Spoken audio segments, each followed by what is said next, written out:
I'd like to call to order the May meeting of the Kingston Public Library Board of Trustees. It is 6:03. In attendance this evening, we have Trustee Lee Lewis, myself, Emily Curtin, and two new members of the board, welcoming Emily Bruce and Anthony Koska.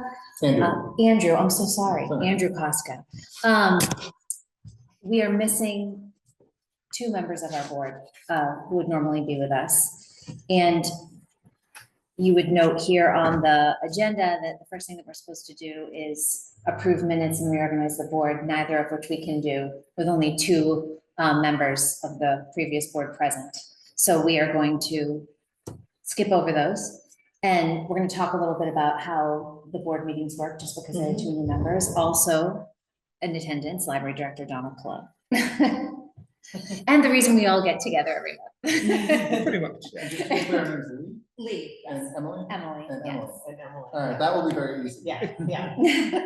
And now I know it's Andrew, which is my son's name, so. We meet once a month. Prior to the meetings, all the trustees are given the reports of department heads in the library and Donald's report and any relevant information that we need for the meeting. We get monthly statistics. If there is something that we're going to discuss, whether it be a policy or a request that's been made in the town or an issues that has arisen with the budget or the property, then that will be listed on the agenda and we'll have the documentation and it will be sent out to your email prior to the meeting. We try to schedule our meetings in advance. I think we're trying to do it by 6 months or so. Yes, we have to have it posted 6 months ahead. So we already know, for instance, that the June meeting is the 16th, back on the Monday that we normally meet, and we meet at 6 o'clock in the library. June 16th is the next meeting, Yes, and that's 6 o'clock. 6 o'clock. I assume always 6, always Monday. I would say But- yes, but of course you're on the heels of two meetings that were shifted for circumstances beyond our control. So, I would but say normally, yes. Those were my first two ever that were Yes. shifted, so. Yeah, I'd say Yeah, 98% of the time. How it's long have you Monday. been doing this? This is, I'm starting my second year. Oh, all And when we reorganize the board, that's when we'll figure out there are three specific positions within the board. There's head of the board, secretary, and treasurer. And then there are subcommittees within the board, which any member can be part of, but those three offices are held and they're organized after we have new board members join. I've been the head of the board now for 6 years. This is my 7th year on the board. And I've always worked with Donald since he's been director. There is a library trustee orientation that's offered to everyone by NBLC, and I highly recommend signing up for it. Back when I joined the board, they were in person. Since then, we had COVID and they switched to virtual, and they've kind of stuck with that model. I think they can reach more people that way. So we can send you the link and then you can sign up. The good news about these orientations is that they're going to run Wednesdays in June for 1 hour from 7 to 8 p.m. But if you are unable to watch them live, they'll be recorded and sent to you, along with the documentation, such as any slide deck they may use. So you'll have access to all of that, even if you're unable to be at the meeting Okay. in live time. And it's helpful because they'll just walk through what it means to be a trustee. For us, it means basically we work with Donald on the policies of the library, the budget of the library, operations, all of those things. And in some communities where trustees here are elected, in other communities they are appointed. In depending on the structure of the community, the governmental structure, that will also indicate whether or not the board, basically has power, which in Kingston, this board does. And, in some communities with the structure, for example, the trustees, all they can do is set the hours of operation and do policies that most likely have to be, confirmed by the town itself. Right. Whereas generally our regular policies, the board here is the governing body of that. Good to know. And in addition to those sessions that they're going to have in the evenings for new trustees, they also have on their site, I happen to have it up here on the laptop, they have a handbook and a trustee pocket guide, which they call it the trustee pocket guide. And I've referenced that many times What's over that? my 7 years. It's NBLC. Either Donald or myself will send it to you. so Yes, you'll have I'll send you access to everything, it. yeah. And then you'll be able to explore beyond simply the orientation. And anytime that you have any questions, you can certainly reach out to myself or Donald, and we'll be happy to answer them. Is there gonna be like a contacts list sent as well? Yes, so to make sure, once I send you that first set of reports, everyone's email is on that. Actually, it brings up another point. When we are emailing as a group online, you cannot reply all, because then you're running into open meeting law issues. So always, even if you have a question for the entire group, reply back to one person. We'll have to figure it out in the meeting, or we can send out separate emails. And I assume something like Slack or Discord is not encouraged for similar privacy concerns. Yes. I'm trying to think of what else. As we mentioned, the meetings are recorded. They're always recorded. So you can also refer to a recorded meeting if you ever want to go back. You're remembering something, you don't remember it clearly, you can always check the meeting. We also post our minutes. Mhm. So And meeting will be the documented printed that way. minutes are the actual record of the meeting, Okay, not the so the video. recording doesn't get posted like on Pack TV or anything? It does, It it does does. get, Oh, it does, it actually okay. gets sent, it actually gets sent to archive.org. Okay, Like it literally, it's there for perpetuity. But the notes of the source of truth.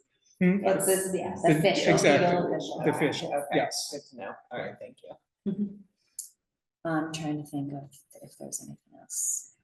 If there's anything we need to vote on, we have to have a quorum. So I usually ask, if it feels odd micromanaging, but I usually ask just to feel, is anyone gonna miss the meeting? So I can know ahead of time Yeah. whether or not we're gonna have a quorum. It just so happened this evening that the 2 cancellations happened in short time. Can I ask a question on that? I already know that I'm gonna be out of town for the next meeting, can I zoom in? Yes, And I Yes. can count and I can vote and all that? Yes, absolutely. yes. Okay. Yep, always Yes. accessible Yeah. through the virtual option Yes. as well. So with having someone via Zoom, Mhm. normally, with everyone present, it would just be, yay, nay for a vote. Mhm. It would have to be a roll call vote because Okay. people want, someone's I on just, Zoom. I travel a lot in the summer, so June and July, by August I should be back, but I might have to zoom in for the next 2 meetings, so just FYI. Good time to Okay. travel. I mean, that's when I'm off, that's when I'm off, so I love you all, but I'm not gonna stay around, but I'll just zoom in. You got it.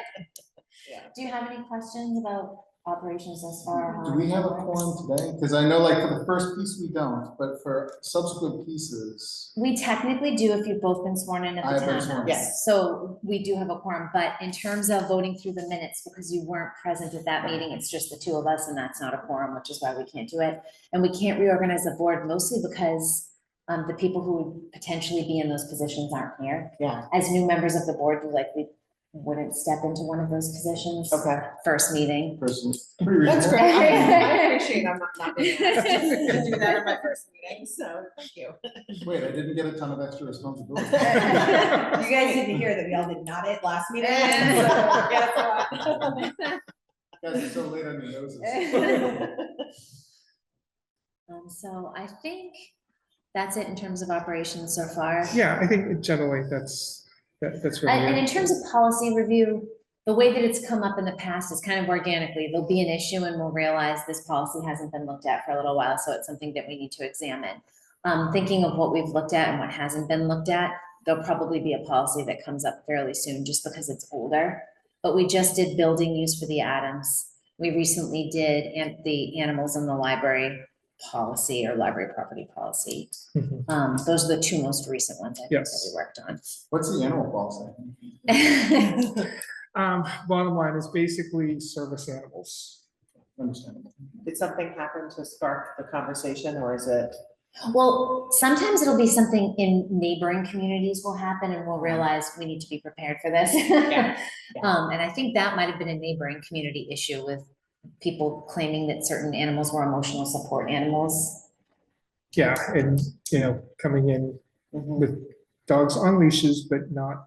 But they're not actual service animals. Correct. That is correct. Yeah. That is correct. It is. For legal purpose, yeah, for. Yeah, because it then creates such a liability for us. Well, there's no certification for emotional support. And no animals training. Yeah. No. And Yeah. training, so that Yeah. makes sense, yeah, Yeah. okay. I'm a landlord in Boston, so. Great, all right, so I think that's a good introduction. It's a lot of information. They do have it organized well on the site, so I think it's a little less intimidating than just having me spit a bunch of things at you that you need to keep track of. And I assume at least for the first couple of meetings, it's kind of okay if we take more of a backseat and just kind of see how things are operating. Sure, yes. And this should be a relatively quick meeting because we don't have a lot on the agenda. The 2 points that we had, other than the standard reports, payment of bills, and Foundation and Friends update, were tabled. So we are now going into the director's report, which is the highlight of every meeting and also takes the most time. Go Yeah, ahead. except for this one. This one actually is not that long due to the fact that last month's meeting was so late in the month, True. that there really isn't, a lot to really, go over. So basically, with this, I just, highlight some of the things from my report. You guys have given my report and the others, a few days beforehand to review. And then, I just highlight a couple of things. And then if folks have questions about my report, we'll just go into greater detail with that. So in April, we did have some staff training. One of the things that we did was through the Massachusetts library system.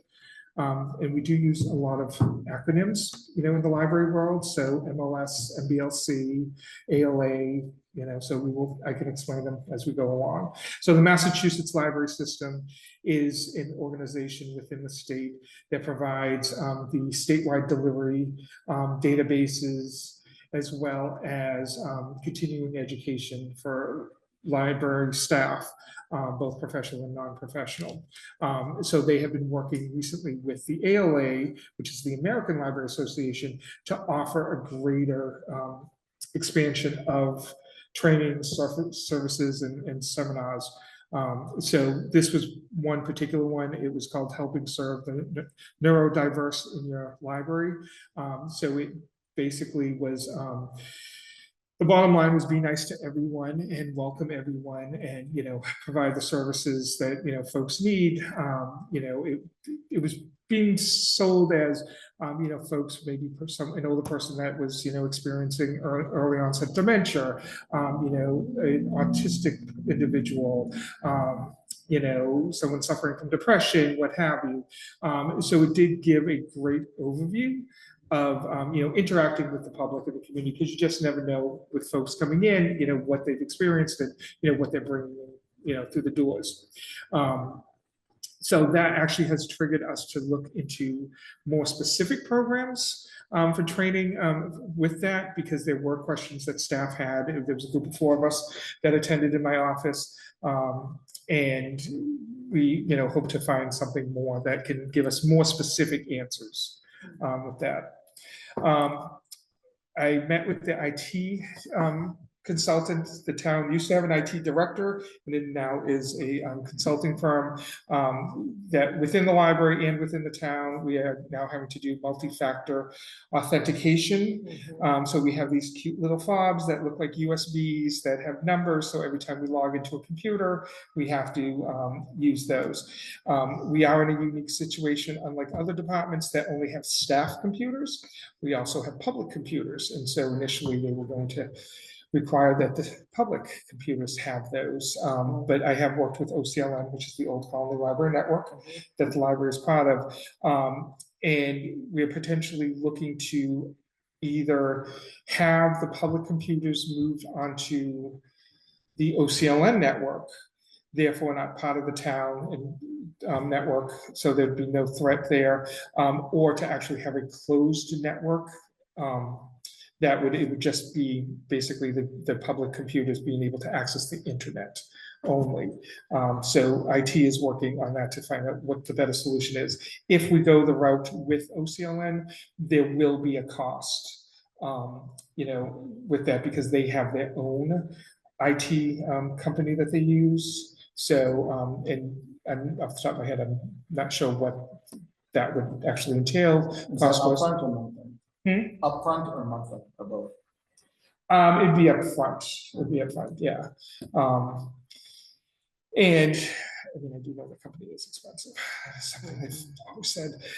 So to avoid that, I would prefer that we just did the local, network.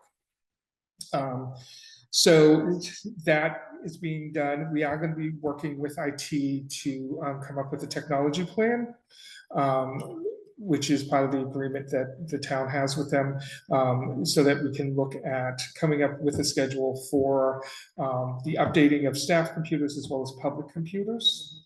One of the things so I can say is that, so with the library's materials budget that we get from the town, the state, see, there's a lot of information, and I could talk for hours, so I'm trying to be good. So the state requires the library to spend a certain percentage of its budget on materials. And it's for the population size of Kingston, it's 16% of our overall budget needs to be paid, needs to go to books and materials. Of that 16%, 10% can be used for direct patron technology. So like the public computers, if we wanted to buy tablets for them, for patrons to check out, that sort of thing, we can do that. The staff side is different. There isn't an account for that. In the past, it went through the IT department, but now we're working with the consultant, and the computer in the children's room, the staff one, actually was taken today because there's issues with it. So luckily, the children's librarian has a computer in her office, which was able to be brought out. But now we've come to this crossroads of who's paying for this, which can sometimes be a dangerous slope. That if we were to have money to offer, we can get it this time, but that will sort of set a precedent with that. So yeah, and so the multi-factor authentication, has had its quirks, but it is overall working for folks. We kind of have it under control at this point. OCLN is looking to go to a new ILS system, which is an integrated library system. So basically it's the software we use to check out books, look up things and catalog and stuff like that. That will also have a multi-factor authentication. So things are getting a little more complicated. And the reason the town did it is because of the insurance. The insurance would not cover us should there be a cyber attack or ransomware thing. So it was something that the town had moved forward with. And then also, so I've attended multiple webinars on potential new ILS systems to replace workflows, which is our current system. And the system we currently have is rather basic. It does the functions, but there are certain things like reporting and stuff like that that some directors within OCLN would like to see expanded on.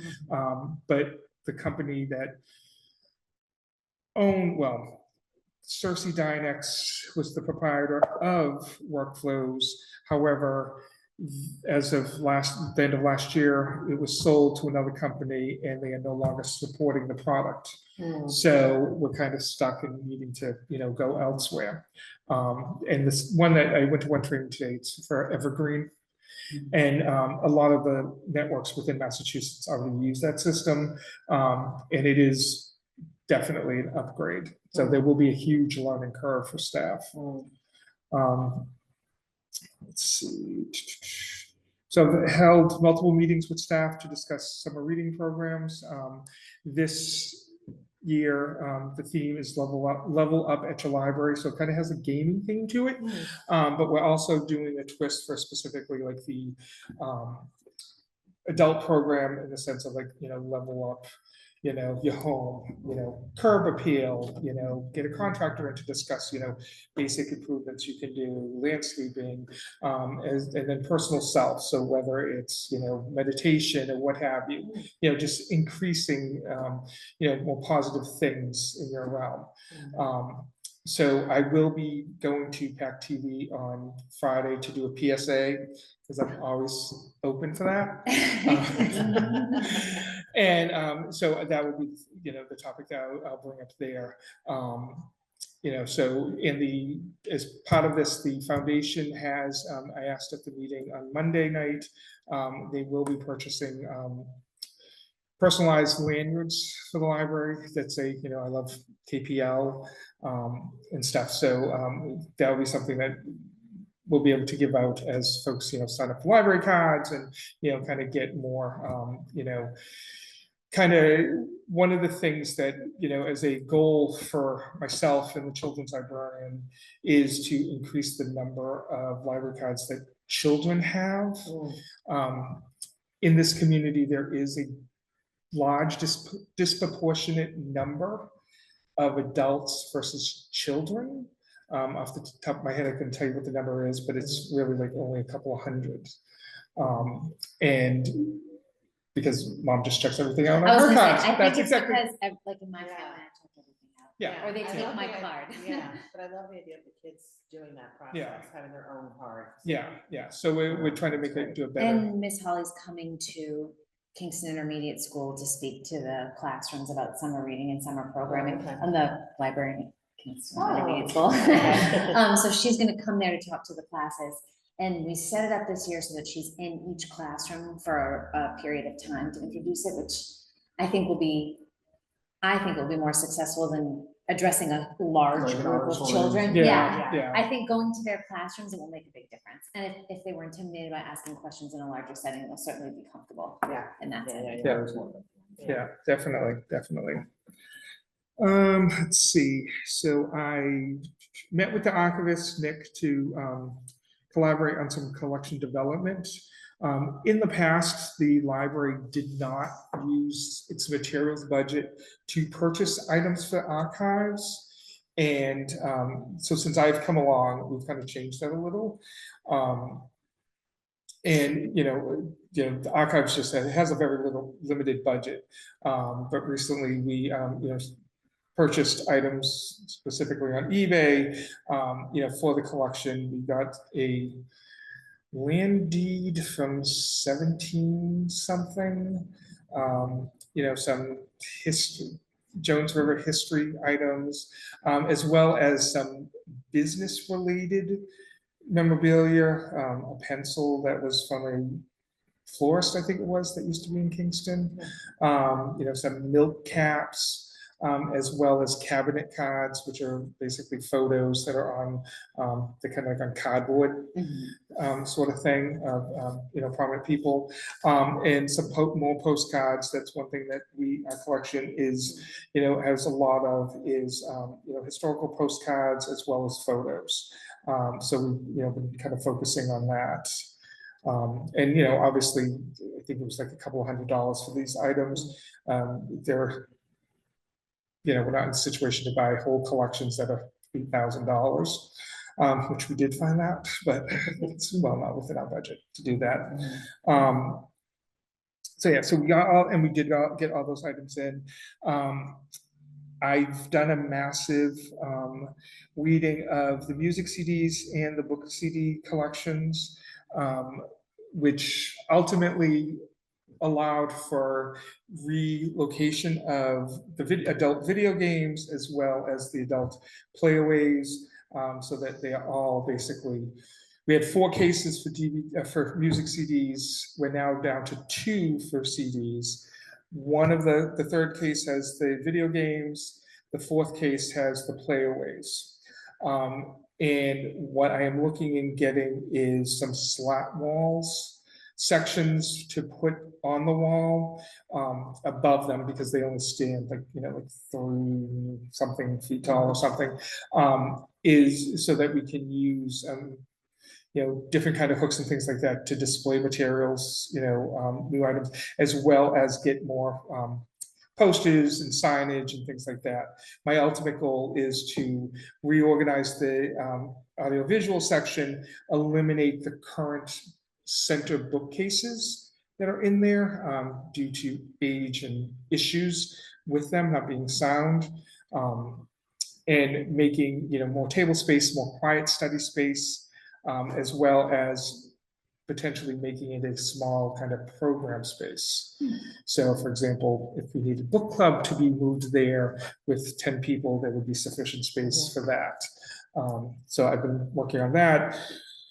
Working on job descriptions for the professional staff members as well as KT union positions. That was one of my goals for this year is, I think there were 4 positions in total to upgrade. At the library, we have myself, which is a wage and personnel staff member, the other librarians. So we have the children's librarian, the teen librarian, reference, and archives. They are all wage and personnel as well. And then everyone else on staff falls under the KTU union. So if you ever, you'll hear as we go along with things, wage and personnel versus in KTU, that, those are the different classifications that we have. So we're working on those job descriptions. The union job descriptions have not been, all the staff have the same exact job description, even though they do different things. And it's been years since it's been upgraded. Let's see.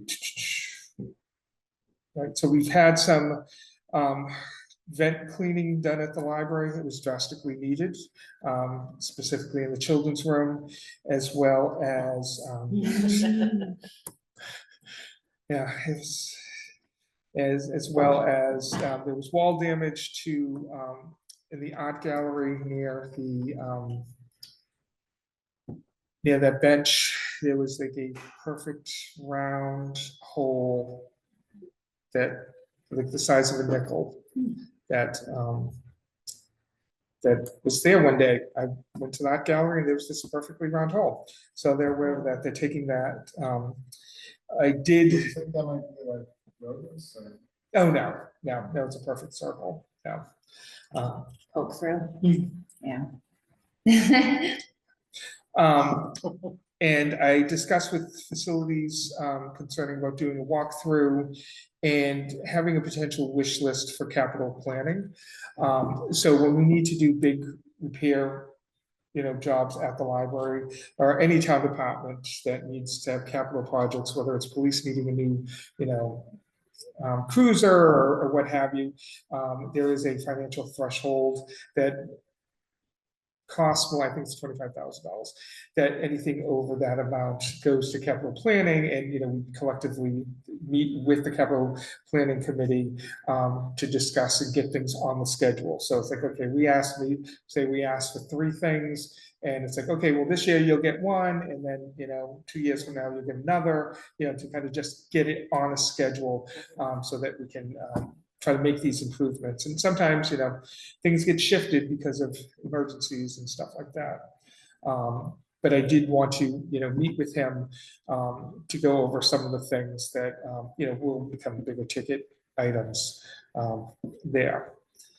So those are kind of the highlights of my report. So if there are any questions. So for those issues, would that be like planning specific dates and times you want to implement, or years you want to implement them, or is it more like a Kanban style, like as you have extra capacity, you just pull off the list? So basically, what I'm doing with him is, going around the building, looking at things that, definitely need some changes. So for example, we know that for the courtyard, the glass windows, the glass has to be replaced. It's getting foggy. The seals around them have, deteriorating.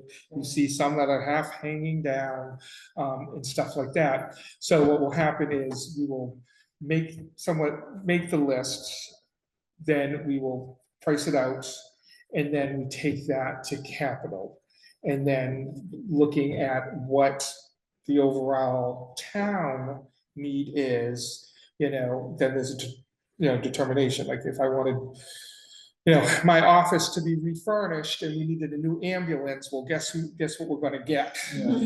So it is that sort of thing. So we'll just but it gets the conversation going, because obviously the town would say, well, if we didn't know you needed this, as we've noticed things needing maybe we needed a new furnace. The furnace is going to last for a couple of years, but we just don't know. To talk about it now, get it on the radar so that we can, just action versus reaction. Exactly. Makes sense. So after Donald gives his report, we I generally open to see if there's any comments on the staff reports. Staff reports go out with the director's report, and they run down what's happening in the different departments of the library on any given month. So any comments or questions about the staff reports?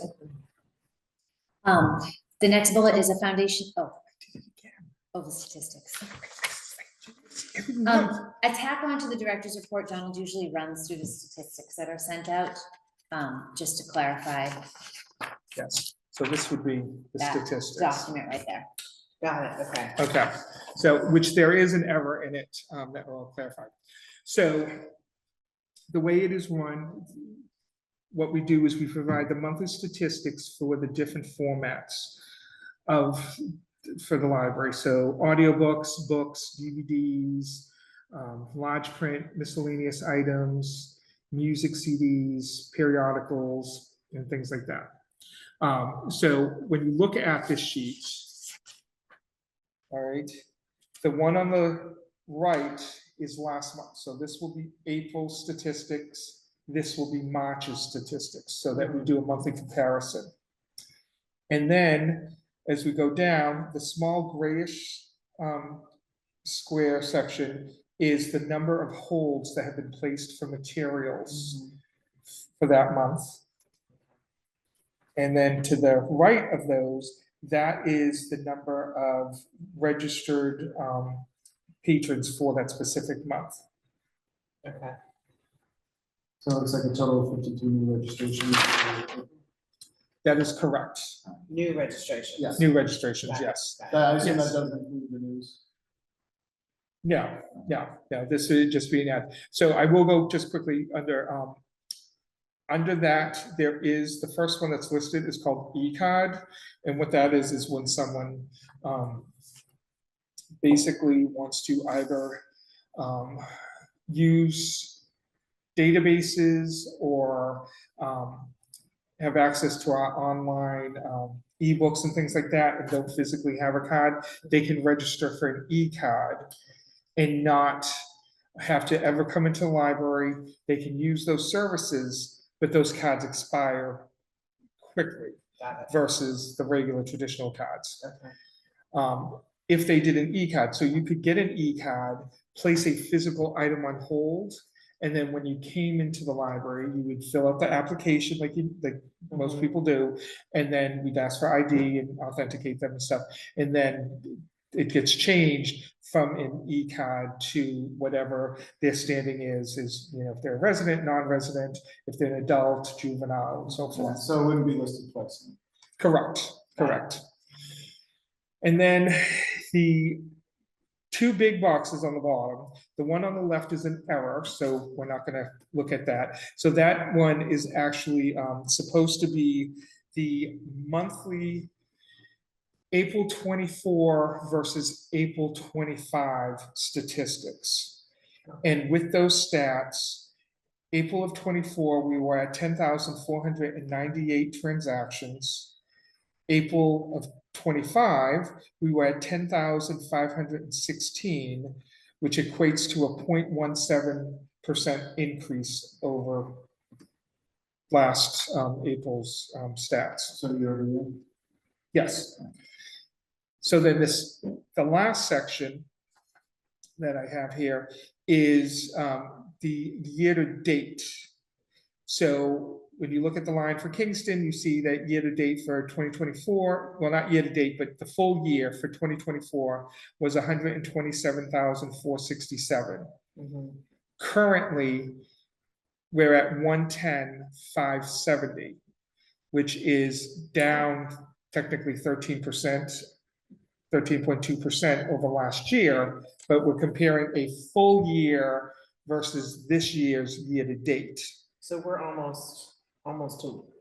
we're halfway through the year and we're almost to the total of Well, last year. the year goes from July to June. Oh. So we will exceed that. And so one of the things that I do point out is that once again, with the percentage over last fiscal years to date is basically your improvement over where you were last year at this time. And when you look at the numbers here and you look at the percentages, Kingston has the best improved Oh, rate. good for us. I feel like that was true last year too, at the end Yeah, of the year, absolutely, so, yeah. absolutely. Uh-huh. You know, so Yeah. we definitely, so if you think about it, so we are at, you know, we're in May now, and on average, you know, you'd say 10,000 a year. Okay, so if we're at 110 now, for end of April, you had 20 net there. Okay, we're now going to be at like 130, so we will exceed last year's numbers. That's great. It will actually be more than that because at the end of June, it will spike. Yeah. Yeah. One of the other things that is normally included in this report, but for some reason, so I was doing this when I was away over the weekend in New Jersey on my phone, and we have digital content from Hoopla, which allows you to do ebooks, e-audio, and videos and things like that. For some reason, it would not let me into the accounts on my phone. So I will provide that data at the next meeting, or I can send it out before the next meeting. But basically what we do with that is just show year to date, the number of circulations and the cost of those circulations. So with Hoopla, for example, it is a pay-per-use. So we don't pay anything up front, but if you check this out, it might cost $2.95 to the library. And then at the beginning of the next month, we'll get an invoice for that. Okay. And we're seeing a drastic increase Really? with it, yes. While Donald's doing this presentation, it reminded me that one of our larger jobs as the board is to perform a director evaluation every single year, and that is coming up again. So your first year, well, it is. Your first year on the board, you just kind of go along for the ride, because obviously you can't really evaluate 1 month into the job, but the rest of us will walk through the process, and you'll have all the same documentation we do. And it starts in June because I send the form to Donald. He does a self-evaluation, sends it back to me. That goes to the board along with gathering the commentary of each member. And then it's presented in August to Donald in a meeting prior to our general business meeting. But that is one of the things we do every single year. And we won't be hunting for a director ever again, so we don't have to worry about a job search, because that also falls under our job description. If okay. Yeah. Yeah. Maybe another 9 years. Wait, you're not looking?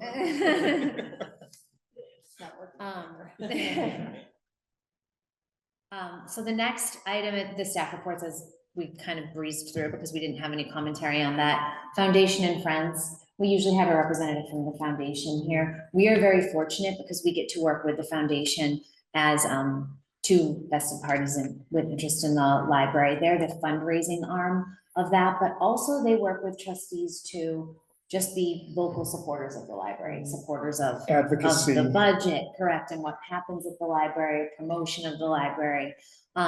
Usually the head of the foundation, Debbie Grace, will attend the meetings. She's actually stepping out of that role over the summer, and I think there may be a new member of the foundation who will be attending, but I wouldn't be surprised if you see her at more meetings before that. Upcoming for them is the library. They've had that twice before, and there is one coming up in the fall. So that's what their focus is right now. The next bullet point on our agenda is payment of bills. This rarely ever is something that we need to worry about. When we do have someone stepping into the treasurer role, we will have to pay for their bonding. So then we'll have to go through the process in one of his meetings. But that's the only thing I can think of upcoming. We always have an old business and new business bullet on there, just so we can cover our bases if something comes up after the meeting agenda has been posted. Under the old bullet. So there has been a project that's been going on at the library from Eversource. It will be 2 years this coming October, that at the end of the library's parking lot, they were looking to install a utility box that would allow for better services to the community. So during the winter time, people would not be having the outages. The that they promise had. was no power outages. That's Yeah. how they sold it. That's, Okay. yeah. Okay. And so they began that project. There, they had to dig up the library's parking lot. So if you drive there, you'll see a difference in the asphalt in order to do some lines and things like that. And in the process, they ripped out lines that went to our light posts in the parking lot. Oh. So they had to come back and repair those. And so honestly, since then, there has been no action taken with them. Yeah. I did speak to the town administrator, who was speaking about a project that Eversource was working on, and I said, well, what about us? It's almost 2 years, that we've been waiting for this, and it was they were making a really big push. It was discussed at town meeting, and so forth. So he did speak to the new representative, because folks are changing positions, moving around, and they don't know what the last person, talked about or whatever. So I am waiting to get a response back so we can give an update as to, what's going on with that. So understanding through context, the thing that you're waiting on is actually installing the box, right? Sounds like. Box and whatever, I mean, Like they did the infrastructure changes to get ready to support it, but didn't actually put the box or anything. correct. So at the end, so if you, at the end of the driveway, the parking lot, if you were to look at it, there was like a rectangular hole covered by a piece of wood and two cones. Yeah, I've seen it. So I always wondered what it was. That's what it is. that's what it is. Yeah. Yeah. I was just in that parking lot Yeah. today, and I was like, Yeah, okay. yeah, so Yeah. that's what it is. So Okay. we've been Let's waiting on hope that the, we will never lose power again. yeah, yes. Yeah. So I can't remember which. Mountain Road. There's one that's, There was already one in town that they referenced when they came to talk about how it wouldn't be an eyesore. So they were referencing that there was one already in town. And the way that they were talking about it, you'd think it was all going to happen and unfold and be installed and be up and running in 3 months. And that was 2 years ago. Wow. yeah.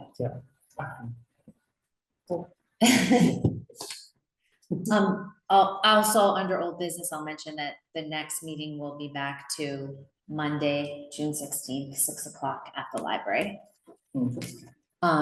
New business. Seeing any, then I'll take a motion to conclude our meeting at 6:46.